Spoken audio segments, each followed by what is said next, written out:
This is Train to Perform, the undisputed alpha podcast in training, fitness, and sports performance. Here, you'll develop your skills with the cold, hard facts in fitness, sports performance, recovery, and nutrition.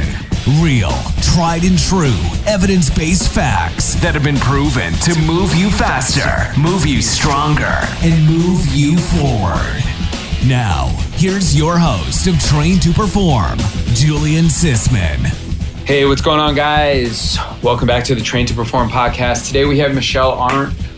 She is currently working at the University of South Carolina in the public health department, working on initiatives to help educate and support her local community with information on nutrition, how to understand nutrition. But the reason I reached out to her was because her experience with college level nutrition and what plan and how she executed to help Rutgers women's soccer perform at a high level.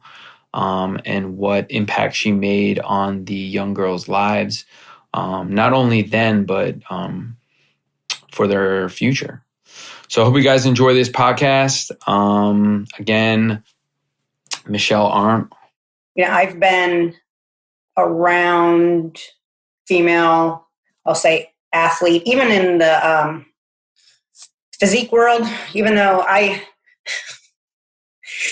don't consider those technically athletes, because at your performance, you're actually your worst. So you're not. Yeah, I know what you mean. And I get a lot of flack when I say that, but it's one of those, hey, I've been there. I'm allowed to say it. It's a completely different competition side, but being in that side, you do get a lot of exposure to and with disordered eating, and just like the different mentalities when it comes to food and exercise. And because so much of the marketing and mainstream media is kind of geared towards the everyday person / female, the media seems to think that every female is just interested in how to burn calories and the like. So then you have these female soccer athletes that are exposed to that from the get-go, coming up through the ranks, through their development academies and things like that. And then, even though they mean the best, a lot of times coaches don't understand fueling for athletic performance, and their experience is also with the mainstream media and like how to get abs thing, and not necessarily how to fuel an athlete. So the information that they're giving the athlete is also not appropriate. So then what ends up happening is you get to this college level and you have athletes that have had that, beat into their head for years and years and years. So it takes a little educational undoing and explain the bare bones basics of what nutrition is from a standpoint of what is a protein, what is a carbohydrate, what is a fat, what are their jobs, why are they important? How can they help you in like bare bones exercise physiology? So, okay, you're a soccer player. Here's what you're asking your body to do. Here's how we can fuel it the best. And I work really hard to try to change the relationship between the person and the food and the exercise. So.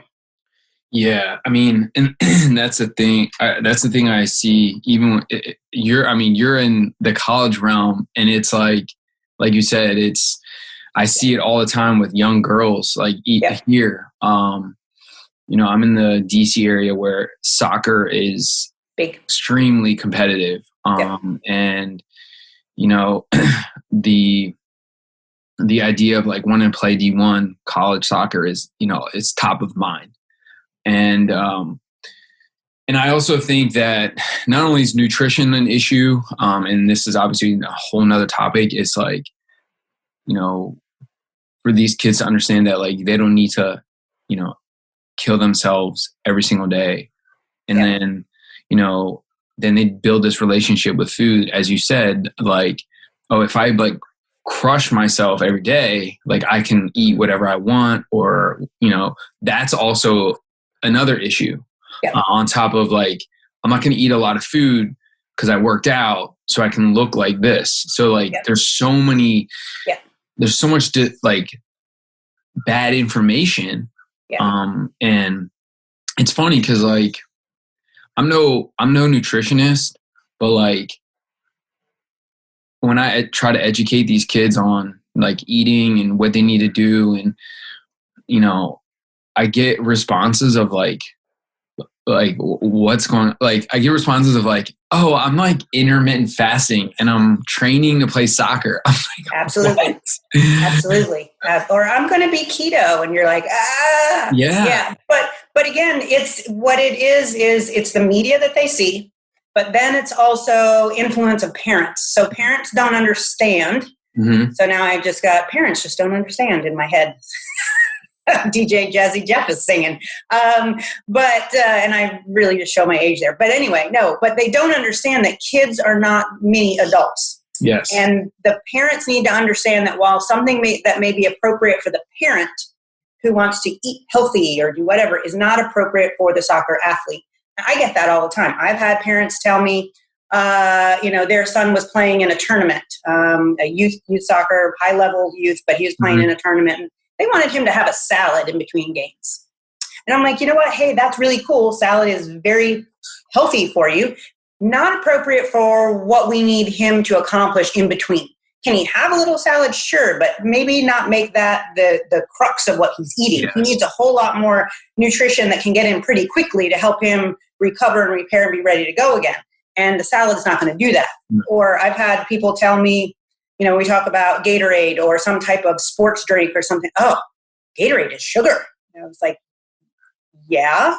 And so like they don't understand because so many things have been demonized in the general, public media side of things for what the average couch sitter needs to do. Yeah. And somehow that gets applied to what this athlete needs to do. And so it's really just about having everyone on board. And whenever I would meet with any of the youth athletes, I will not do it without parents being there because the parents need to understand the message that they intentionally or unintentionally are sending. And they also need to be on board because chances are they're the ones that are actually buying the groceries. Yes. So they need to be aware of what their athlete needs and try to kind of remove the emotional side of it and look at it as an optimal fueling to mitigate injury risk. Right. And when you can start to kind of put things together and piece it together that way, a lot of times they are easier to jump on board versus, whatever thing they saw on some mockumentary on TV. So kind of what got you into like what you're doing now? I mean, wow, that's a great question. Were you did you play? I mean, I'm assuming you were playing sports at a young age, and then I think I came out of the womb doing something. I was always. I mean, we would be outside from the moment the sun came up until after it was dark. Riding bikes, running, playing, doing all of those things. But as a young, yeah, right. Again, showing my age, right? As a young child, I actually played soccer. Okay. I played soccer from, second grade to seventh grade. And when I was in seventh grade, we didn't have women's soccer. So it was either you play with the boys or you do something else. So from there, I went to cross-country, indoor track, outdoor track, and things of the like. My passion since earliest remembrance is physical activity and nutrition and how those two kind of impact each other. Correct. So I did my undergrad actually in marine science here at the University of South Carolina. Okay. I wanted to switch. What's that? Is that where you're from, South Carolina? No. I'm originally from Massachusetts. Okay. Yeah, my family moved south before I graduated high school. I stayed up there, graduated high school, and then moved down. Started the program in marine science. So University of South Carolina was top 4 in the nation when I started. And I wanted to switch to exercise science. And back then, my dad said, Michelle, you can't make a living doing personal training because that's all that anybody thought it was. Yeah. And I said, so I got my degree. I had a great time. And then from there, switched to public health because that way I could get into physical activity and nutrition as a master's program without having to back up and do 2 undergrad kind of things, which, no harm, no foul if somebody does that. That's just the approach I decided to take. Mm-hmm. So at the time with public health, I did health promotion and education. At the time, there was no track that was heavily embedded in, say, exercise science. Now at University of South Carolina, there actually is, which is fantastic. So I kind of I blazed my own trail that way through the public health realm to be able to work with people improving education with physical activity and nutrition. Since then, I've done a lot of work with ISSN, sport nutritionist through them, working on getting back to school actually to do RD things because that helps jump through hoops and a lot of other stuff. But the entire time have been, I competed in physique sport for, a really long time.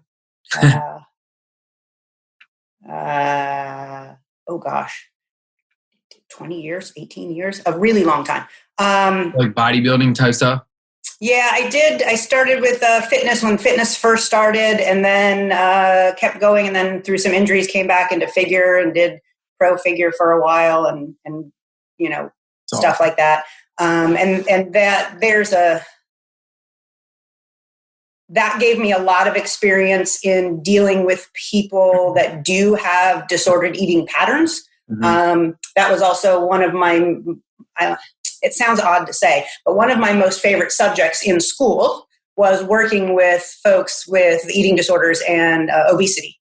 Because it's a really deep place. It's never just about the food. So it's about how to deal with all these other pieces that then is really helpful when you move to the next step and have to learn how to look for these signs and these flags and be able to deal with all the other pieces when you're working with an athlete, because an athlete is just a regular human being. Honestly, I spent a lot of time working through personal training, through one-on-one, through doing the director of science and education for Metabolic Precision, who's Paul Cribb out of Australia, and working with a lot of I'll just say general population folks.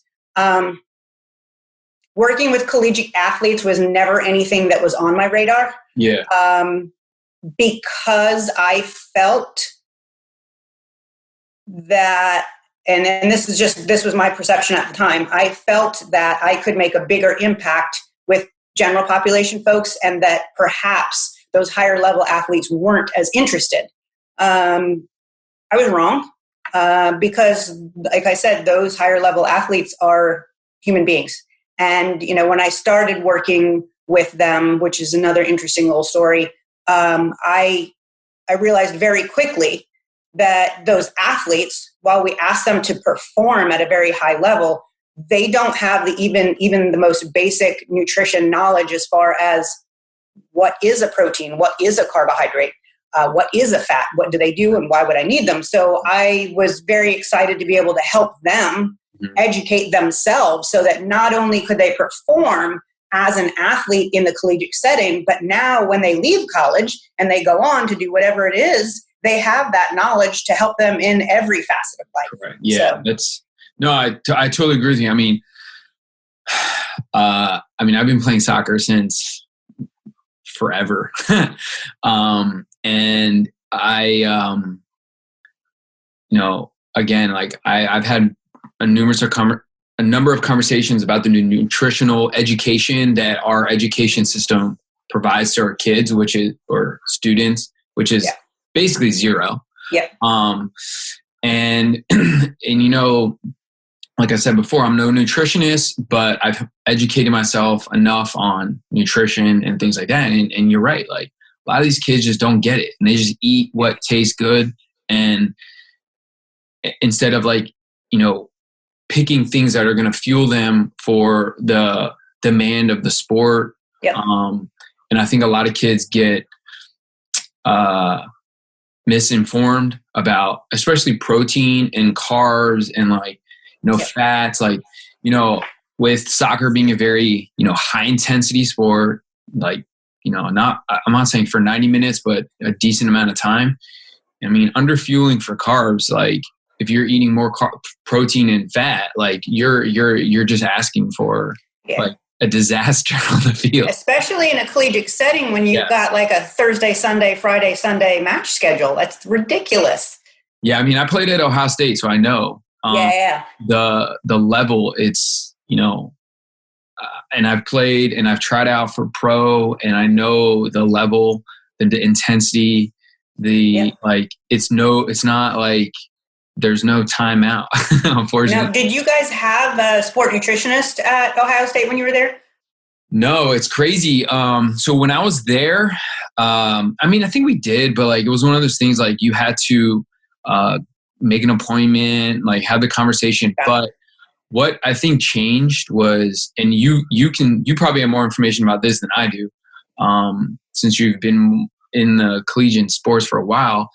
I think what changed was like I didn't stay at Ohio State all 4 years. I ended up like, it's a long story. Anyways, so I think what changed was when the UConn basketball player mentioned something on Twitter, which is crazy, that hey, like I go to bed hungry. Like 2-3 days later, like NCAA like totally started providing more food. They provided, and like I had friends that were at Ohio State, and they were like, "Yeah, man, we got like nutrition like right after. Like we walk in a locker room, there's nutrition." I was like, "Wow, where was that when I was there?" Yeah, none of that. But I mean, I was one of those kids that educated myself on all this stuff. So like, I was one of those kids that like, kind of where I'm at now is, I put food that I knew that was going to help me in my body, try to tell other kids, but it is what it is.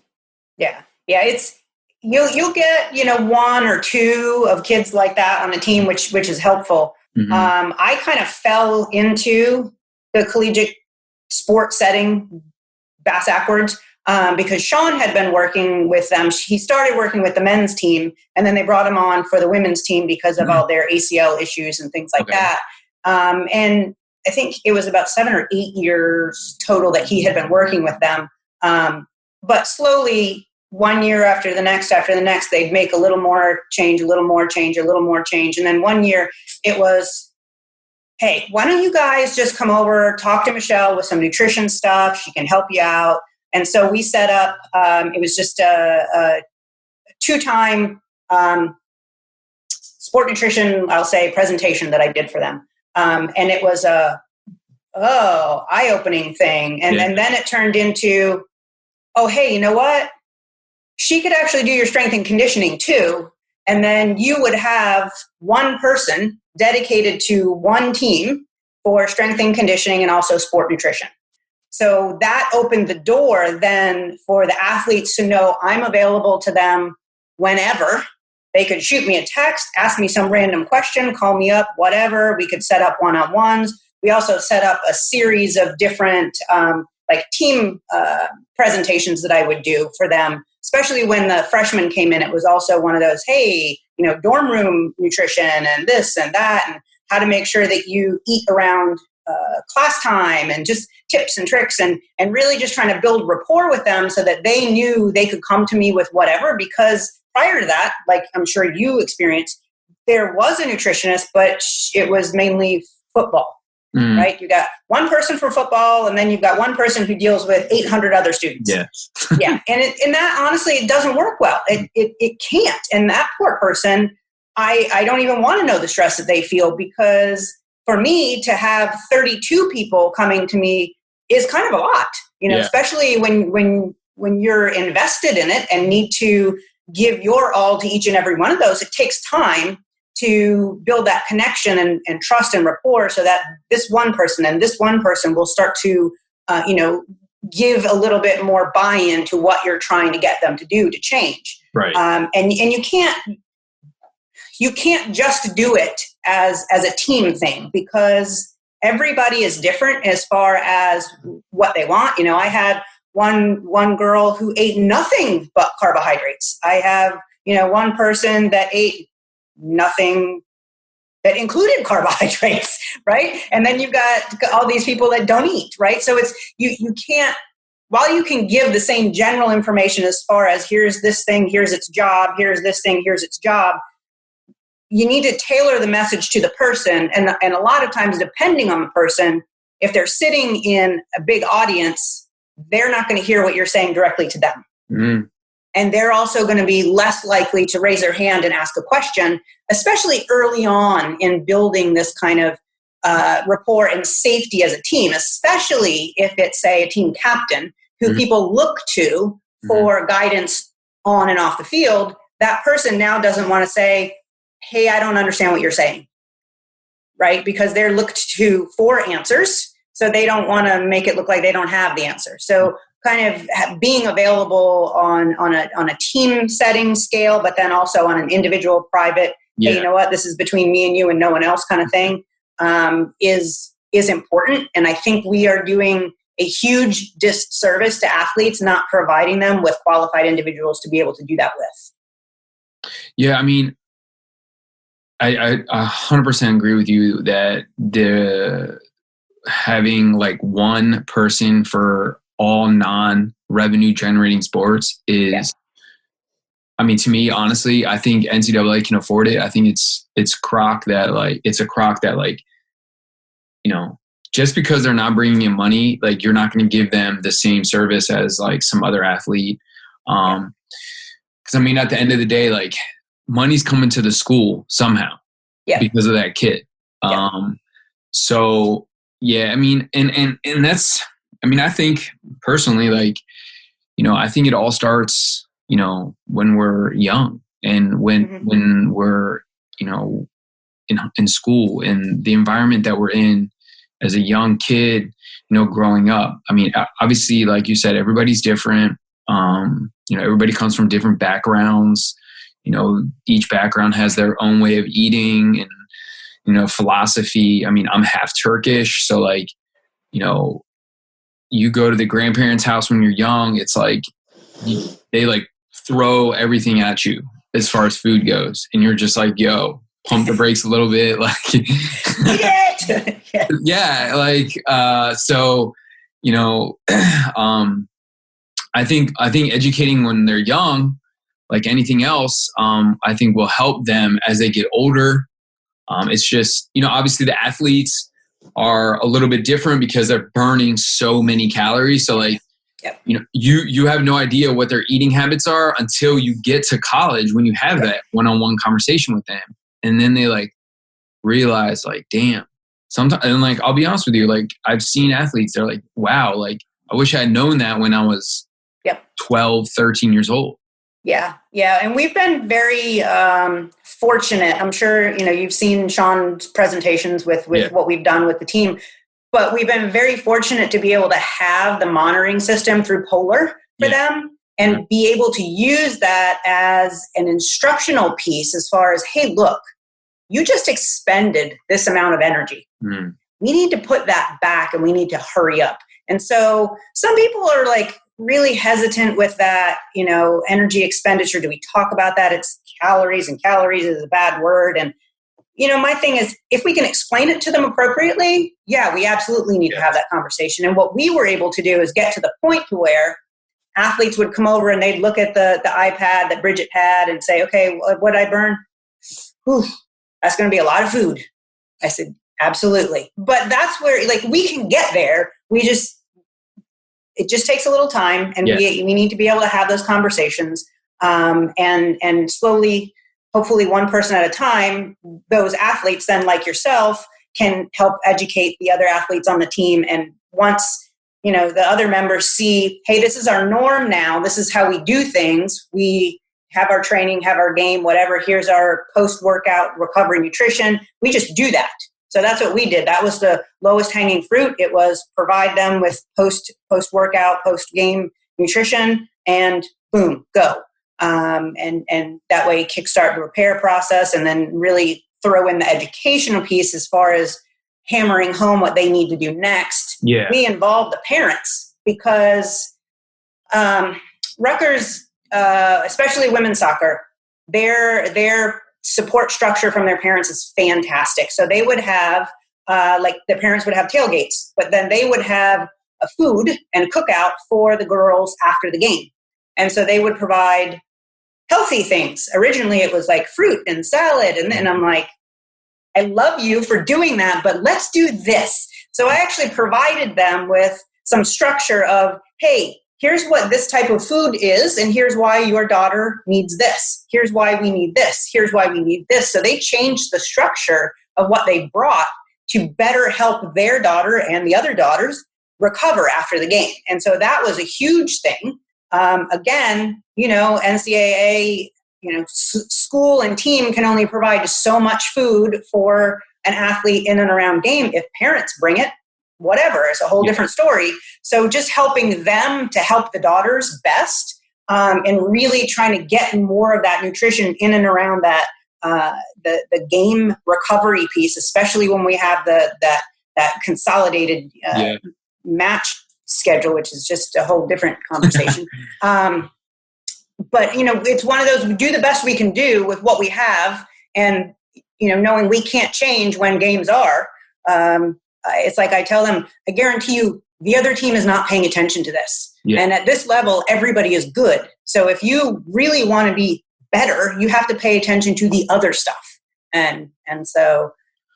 A question. So, obviously there's that little setup that you've created around games. So what type of,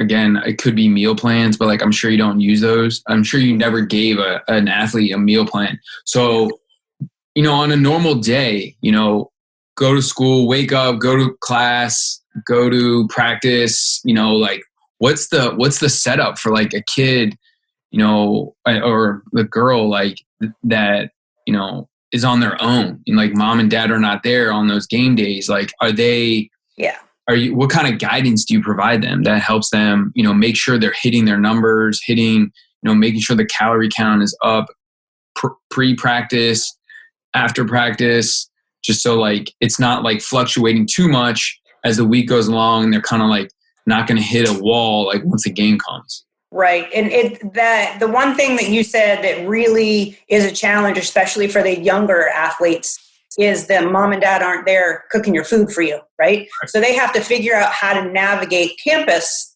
and dining hall to get the foods that they need. So no, I don't give a meal plan, and I won't do that because it's not helpful. Mm-hmm. So what we do, especially in our team conversation, but then also in our one-on-one conversation, but in the team conversations, it's about how do I build a meal?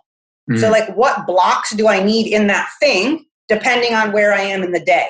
Mm-hmm. And okay, well, if I need higher energy carbohydrates around my training, well, what are higher energy carbohydrates? So there are these things. And I always ask them, can you think of something else? What do you like? So then they're already trying to process, okay, thinking through the foods that I like to eat. What are the higher energy carbohydrates? Where can I find those? Okay, those go here in my day. What are the proteins? Which ones do I like? Where do I get those? And that's also something that we'll go over individually when they'll come into me is, okay, let's set up our day. You get up, do you run straight to class? Do you have a long break? What does your day look like? And then, okay, if we're going from get up straight through classes, straight to practice, how do we make sure we have stuff with us so that we can eat and then be ready? And it's all about trying to tailor that to what their individual schedule is. And it really comes down to their understanding of what those foods do. Like I said, the higher energy carbohydrates, lower energy carbohydrates, proteins and fats, and where those go in their day. So they learn how to build those meals wherever they are. Yeah. And that's like, one of the kids said to me, I said, so have you learned anything doing this? She said, yeah, I never knew how to eat when I wasn't going to practice. right? So it was like I knew I needed to do stuff around that, but I didn't know what to do the other times of the day. And if we don't know what to do the other times of the day, we're not going to be doing very well when we get to practice. Yeah, exactly. Right? So it's really just building a structure for them to then fill the pieces in. And it is a very individual thing to then say, okay, Julian, you're going to be, all cylinders go from 7 a.m. You've got practice at 1 o'clock, and then you go right back to class. So we've got to make sure you've got stuff in your bag with you.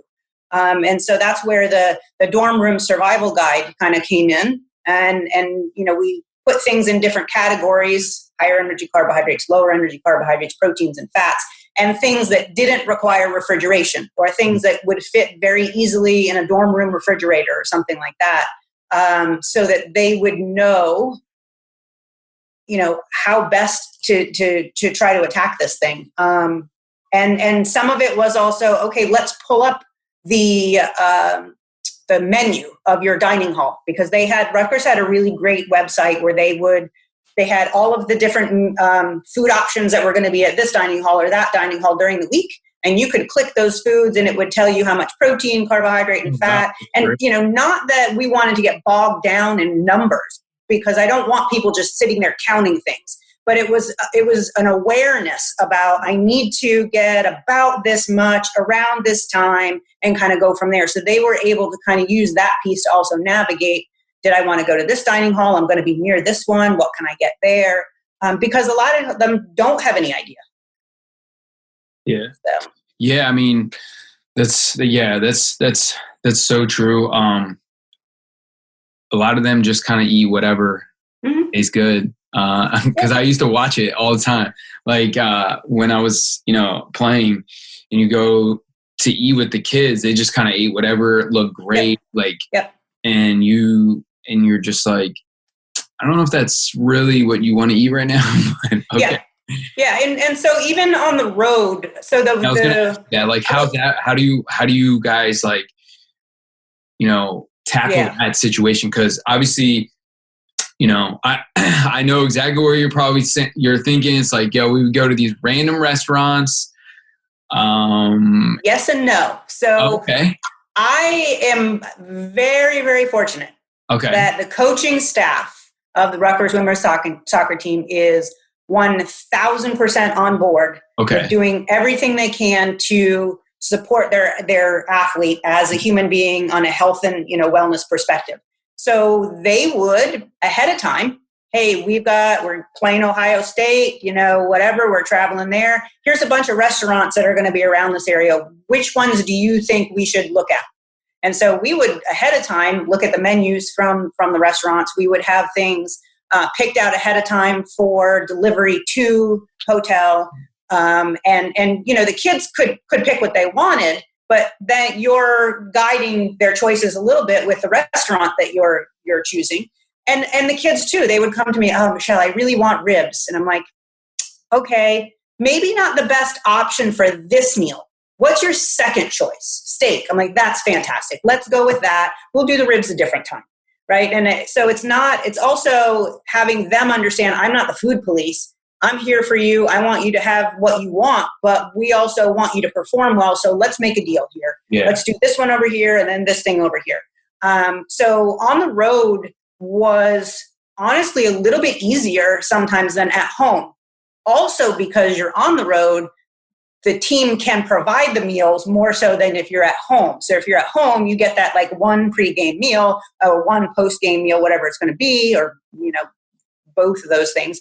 But that's 2 meals versus if you're on the road, it's all the meals. Yeah. Right. Or even if they have meal money, that might be used, a couple of times, but you're able to help them make better choices more often. Yeah. And we did, how to survive the airport, presentations and all of those things, because nobody thinks about talking about it. And then you're like, oh, wow, you just got stuck in the airport for an hour. You sat on board a plane on the tarmac because, it's New Jersey and, flights are never on time. And then you got stuck in this and you've had 12 ounces of water in the last 8 hours, right? Like you can't do that. So you've got to have the conversations about, bring your bottle, fill it up, do this thing. And like all of those little things that we might take for granted as, hey, I need to make sure I do that. But now it's almost like you're the parent of 32 kids and you need to say that. Yeah. So before you like, started helping them, like, where were they? Like, was it, I mean, I'll be honest with you, I don't really pay that much attention to women's soccer. I mean, except for the NW, like, obviously I pay attention to the NWSL only because I'll be honest with you. Do you know Crystal Dunn? I know the name, but I don't know her. Yeah. She's basically utility. She played everywhere. Anyway, so when she was at the Washington Spirit, she bought a house here with her current now husband, and he was like one of our friends. So like I moved into it like when they left. But anyways, my question is like where were they? And like I just kind of want to see the influence of like how much nutrition impact, like, yeah. I mean, when you get to college soccer, like if you're playing D1, like and I'm going to be sort of the pro on this. Like if you need a lot of foundational work, like you probably shouldn't be playing D1 soccer. But anyways, so like I think all the other little things like the nutrition, lifestyle habits, those things that probably you influenced, probably made the biggest impact on where they got once you and Sean pretty much like kind of took over. So like how much of your influence impacted to like where they were? Obviously I know you're not there now, but like before you left. Yeah. So as far as like measurables, I mean, they were always a top 25 team. When he started working with them, they had 5 times national average of ACL injuries. Yeah, exactly. So that was impacted pretty quickly with some changes to strength and conditioning. I wasn't there at the time, so it was through athletics, and just adding some strength training because that was not something that was included. It was more of an optional piece, and there was no periodization to it. So that changed quickly. The implementation of the monitoring changed. That helped tremendously. Not only with the coaching staff understanding, like you said with the kids, though, you can't go hard every day, but like coaches don't understand that. Yes. So coaches coach sport. They don't necessarily have an exercise physiology background or interest and don't know best how to manipulate those pieces to get the best thing out. It's a lot of times just looked at go hard all the time and yeah, doesn't work. Well, that's a huge problem in soccer. Period. Yeah. But we had, you get your sickness, you get your whatever, you get your star left back that decides to go vegan and doesn't tell anyone. And then, their iron is dropping. So I think, honestly, one of the biggest things that helped was the partnership that Sean built with Quest Diagnostics and their blueprint for athletes. Okay. So doing blood draws and looking at the impact on the biomarker. So you'll see those changes internally before you'll see them outside, right? So we were able to kind of guide some changes with the nutrition and then also with training to head off some what could have been more serious issues. I think having that piece helped us to educate the kids and the coaches as well, because they could see the impact of the changes. When it comes down to what impact did we have on them, it was one of the things that one of the girls said when we had the conversation to let them know that we were leaving, and that was really hard. But like one of the girls said was just like, thank you so much. We cannot tell you how much you helped us to learn about our bodies. Right. And so that is like, oh my God, it makes me want to cry. And yes, thank you. That's why I do this. Yeah. Because if they can understand how this stuff impacts their bodies and how they can kind of take ownership of those pieces to keep themselves healthy and performing well, that's the name of the game. So like that's it in a nutshell kind of thing.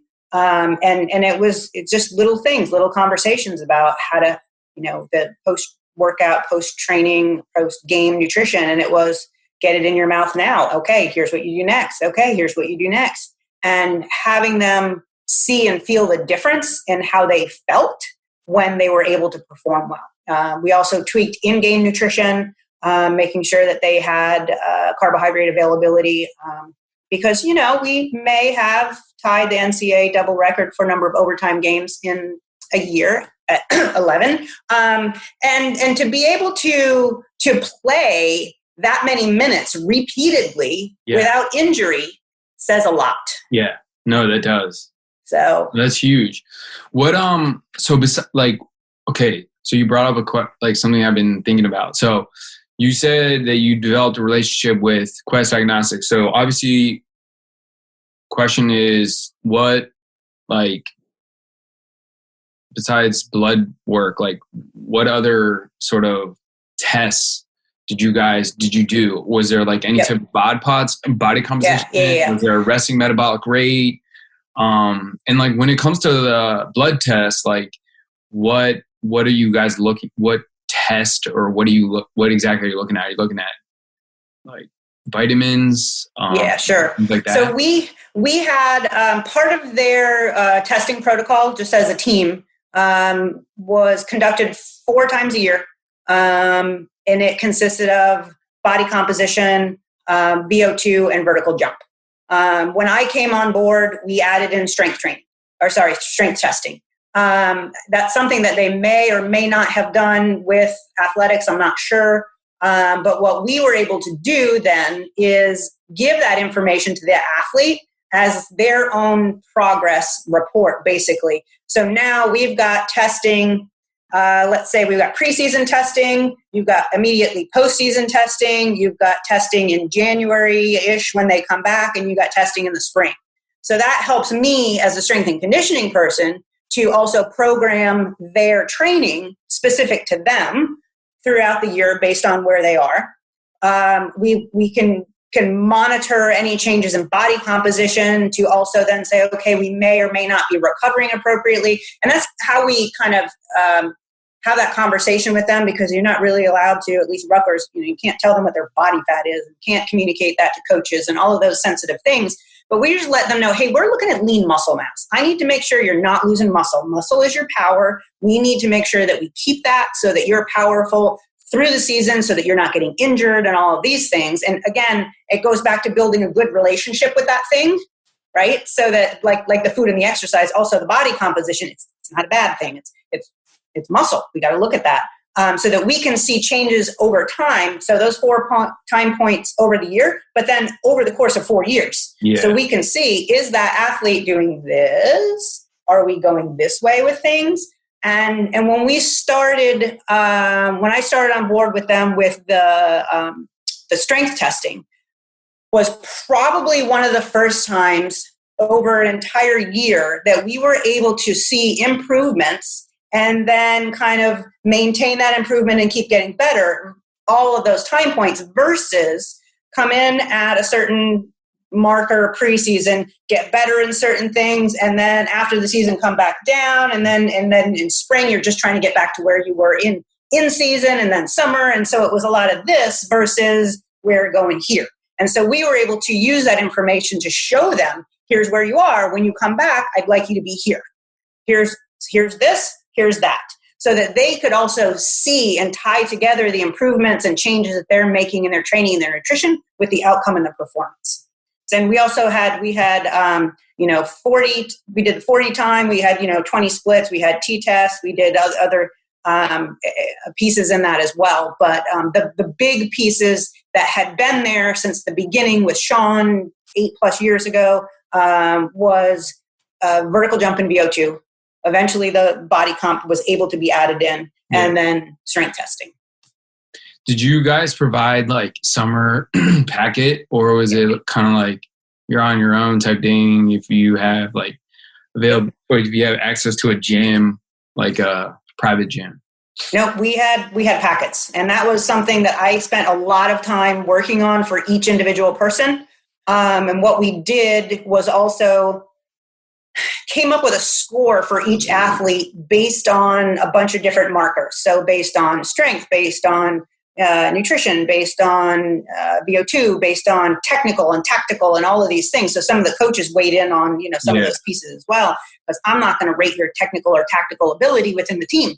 And we came up with this schematic for them. Some things were green, some were yellow, some were red, so that they understood, okay, to be this whole big, fantastic athlete, I need to work on these red things. These green ones are fantastic. I need to maintain those, so I don't want those to drop, but I need to focus my attention this summer on these 3 things. And here's how I'm going to do that.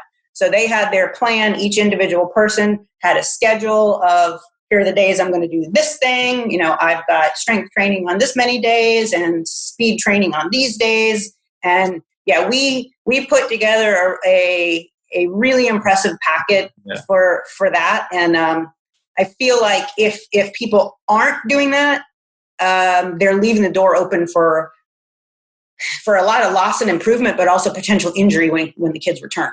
Yeah. Yeah. I mean, I think it's a little, obviously every college is different. I'm in the private, sector, and I work with kids that come home, and it's quite mind-boggling that you hear coaches, strength coaches, either like this is the 2 scenarios. It's like they don't give them anything, or it's like they just give them something very like generic.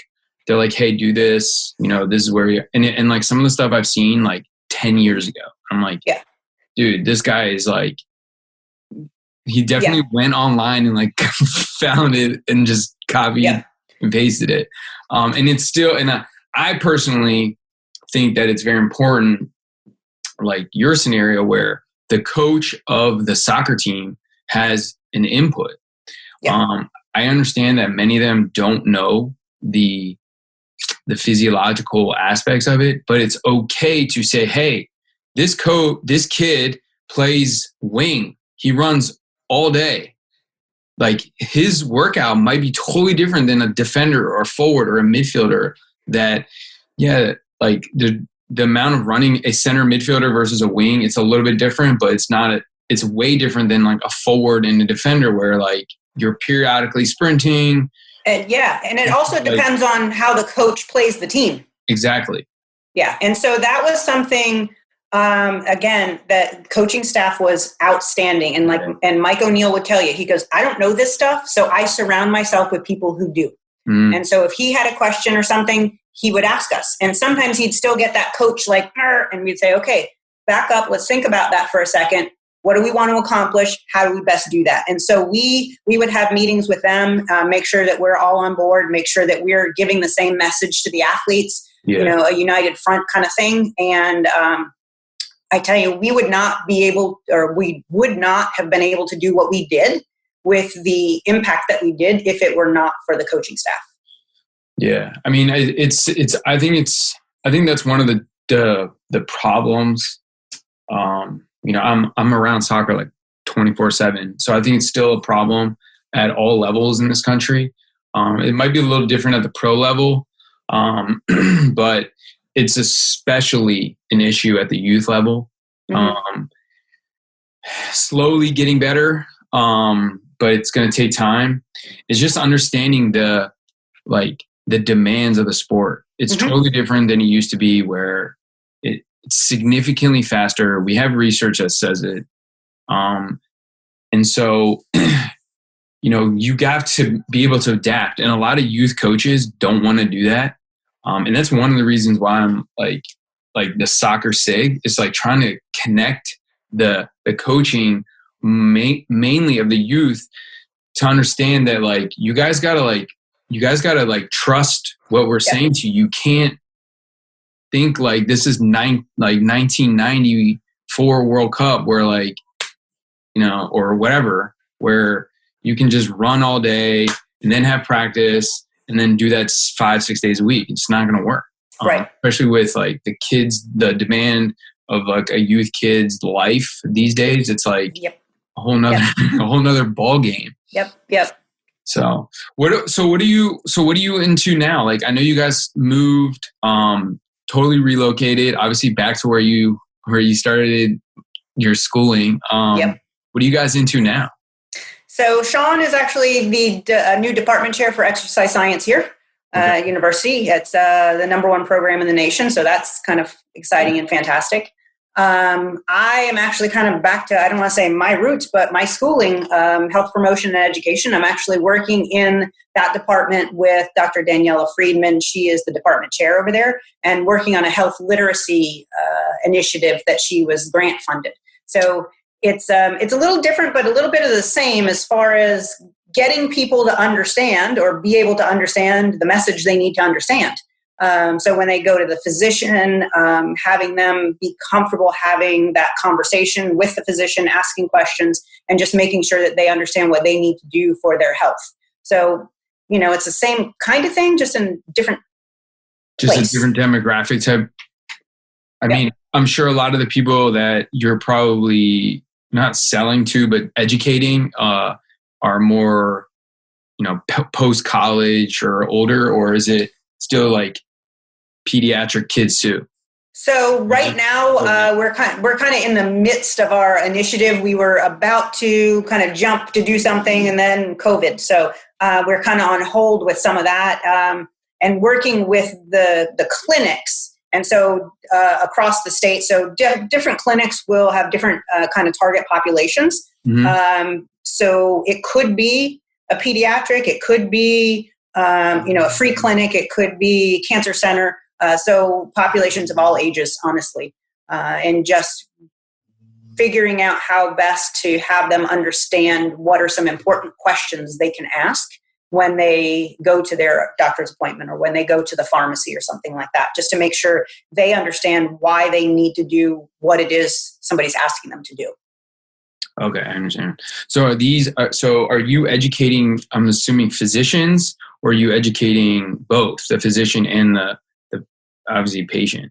Right. So this program is targeted towards improving that patient-provider communication. So some of it is with the provider and having them, in the conversation that they have with their patient, try to target those 3 things that we're looking for. What's my problem? What do I need to do about it? Why do I need to do that? So when they're explaining it, kind of hit those bullet points, but then also try to have them understand that they need to use more kind of plain language. So like, for instance, when you're having a conversation with little Billy's mom about why he needs to have carbohydrates, you're not going to be talking about exogenous carbohydrate oxidation, right? I mean, you're not going to do that because she's going to say, I'm not even listening to you. So it's about using words that they can understand. And so just having the conversation with the physicians and the other care team support staff, that words that we take for granted, somebody else might not understand. Yeah. And they're not going to be likely to ask you, hey, what does that mean? Because they feel like they should already know what it means. Mm. So kind of that side and really just understanding that improving somebody's health literacy is not just the onus on one person. It takes the team, just kind of like for us to have conversations with the youth athlete or the collegiate athlete. It's not just me spewing information. I've got to say it in a way that connects with them so they can understand it. And then we need to have this relationship so that we can move forward. It's the same thing. Yeah. That's great. Yeah. I think that's exactly one of the biggest problems just in society in general. Cause I don't work with just the athletes. I work with Gen Pop people too probably more than the athletes. Just cause the athlete stuff is like it's seasonal. Yep. And just having conversations with them to understand, like, the process of like, they either have to eat or like a lot of people just like don't eat and then they wonder why they're not losing weight, or they just like don't realize they eat so much. Cause like, I think, and you can correct me if I'm wrong, I think the biggest thing for like some people weight loss, like wanting to lose weight, is like visualizing like what they eat. So like using some type of, calorie or like food journal type thing and seeing like, okay, like I ate this, oh wow, like I ate a ton of food today, like maybe, and then you can kind of visualize it versus just like thinking, okay, me see what I ate today. Yeah, I don't want to count that because like, I don't think it was a lot. Like, I think a lot of that goes through a lot of people's heads too. And they just like disregard like that little like bite that they ate of something.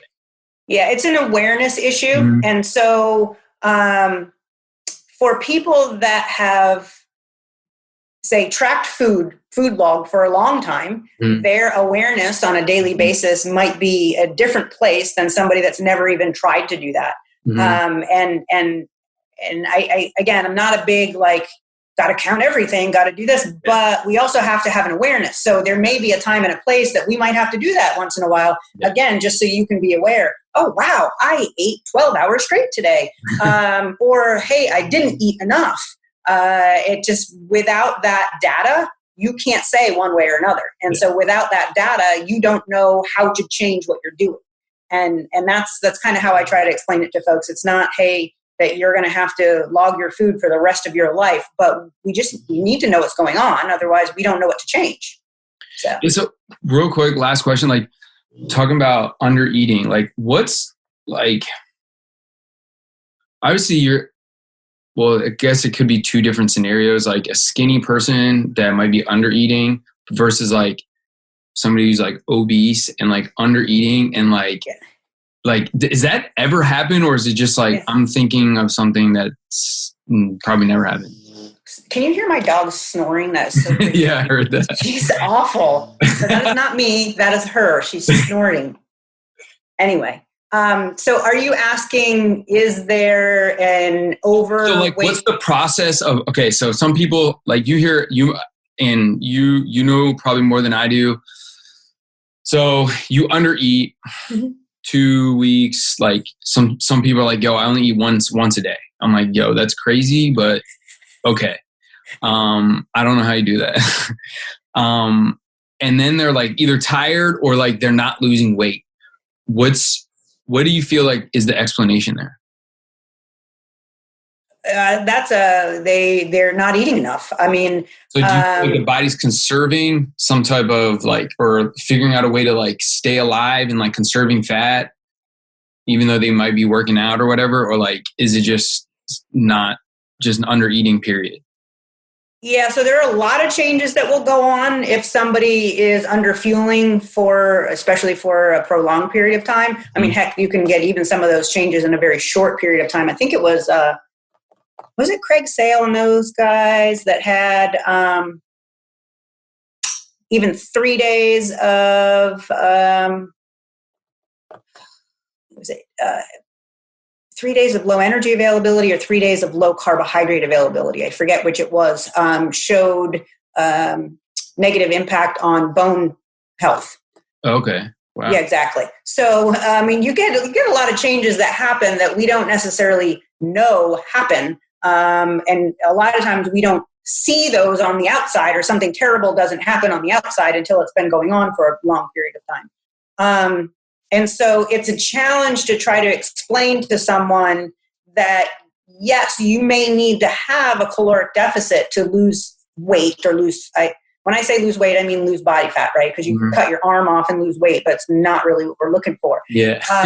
And yeah, you need to have some kind of caloric deficit, but it doesn't need to come via a huge energy restriction and huge energy expenditure. There are ways that you can just even change the kinds of food that you're eating and how it's prepared to cause those things to happen. And oh, by the way, we want a small window, not a huge deficit, because a huge deficit, you're going to cause a downregulation in metabolism and things like that, and hormonal dysregulation, and a lot of other not so fantastic things. So it's kind of a delicate balance of things, and I think having that explanation with them, or that conversation, and being able to explain that is a challenge, simply because for so long, all we were ever taught is calories in, calories out. So if I want to have weight loss, I make a big deficit.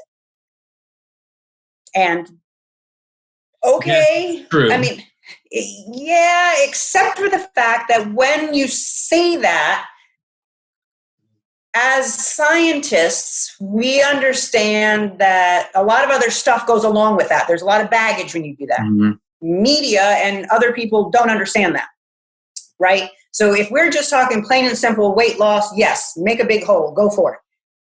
But when we're talking long term, yeah, but when we're also talking people, hey, like I like people. I want them to be successful and have not have bad outcomes from this thing. So let's try not to do that. Let's do it a different way. And like, but this works. Yeah, but you get a lot of bad stuff that happens. So how about we just try it this way? And then you can feel great, you can perform well, and you can look fantastic. And so why not try it this way? Mm-hmm. Yeah. So it's a lot of conversations that need to be had and rapport that needs to be built, and a little bit of trust me a little bit. And then when somebody starts to see a little bit of success with that piece, then a lot of times they'll give in a little bit more and like, okay, well, I trust you. I tried that. I saw some good things happening, and okay, I'm willing to try it some more. So it's a big yeah. I mean, it's a tough conversation. Plus, it's like a lot can go into it, like you're saying, as far as like, you know, I think it's food choices are huge, and because that can cause a deficit, and you still feel and look great, and you know, and you know, like you said, like it can be a long-term calorie deficit. Like it just, like you said, gonna cause like a huge amount of issues internally.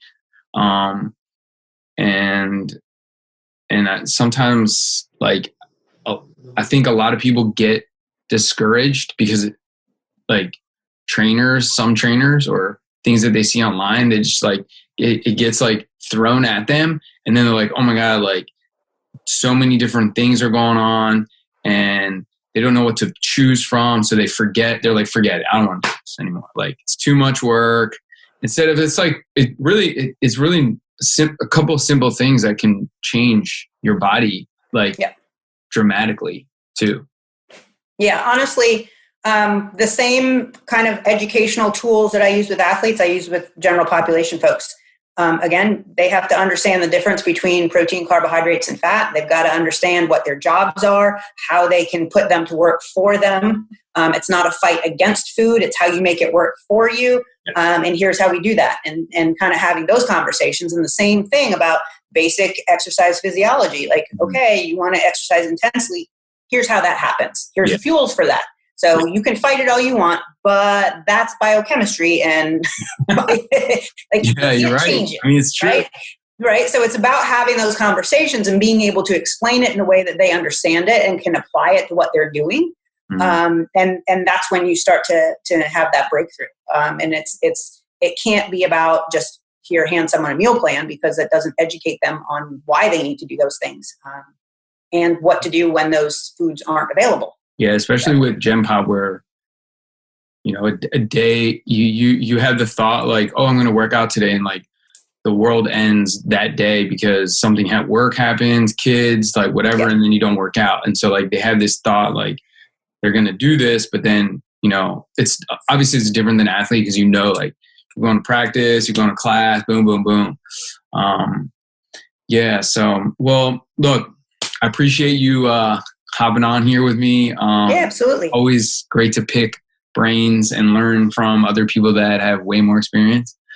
So I like to just kind of tell people where they can find more information about you, like obviously social media. If you have any like other places that, you know, people can connect with you and, you know, if they have questions or whatever. So yeah, my social media, my Twitter and my Instagram are Runner Girl Adams. Runner Girl Adams. Okay. Yep. I am on Facebook, Michelle Arent. Our website, we're redoing our website, so I don't have that information. I'll put your social media. It'd probably be, they can find you, and if they have other questions, they can reach out. Absolutely. Cool. I might have to pick your brain again. I'm here for you. on strength and conditioning for soccer for the girl, because or women, because it's totally different than guys. Because, you know, obviously the level of intensity of the game is totally different. But it's still important to me. I think it's really important. I think especially for the younger girls, because I'm sure you've probably had girls come in that are freshmen, had zero strength conditioning when they were younger. And it's a big problem. It poses a big problem. And that's why we actually worked with the Development Academy and had a lot of the girls and guys in, and really just trying to get, especially the girls, comfortable in the weight room and understanding the positive impact it can have, and getting them used to some of the things they're going to need to be doing when they move to the next level. That's a whole nother conversation. We talk about that later. Cool. Well, good stuff. Good stuff. Thank you, Michelle. Appreciate it. Thanks for listening to Train to Perform with Julian Sisman. Learn how you can work with Julian in a personal training session, either online or in person, at prepareforperformance.com. And follow on social media for more tips on training, fitness, and sports performance. On Twitter @jsisman_PFP and Instagram @prepareforperformance.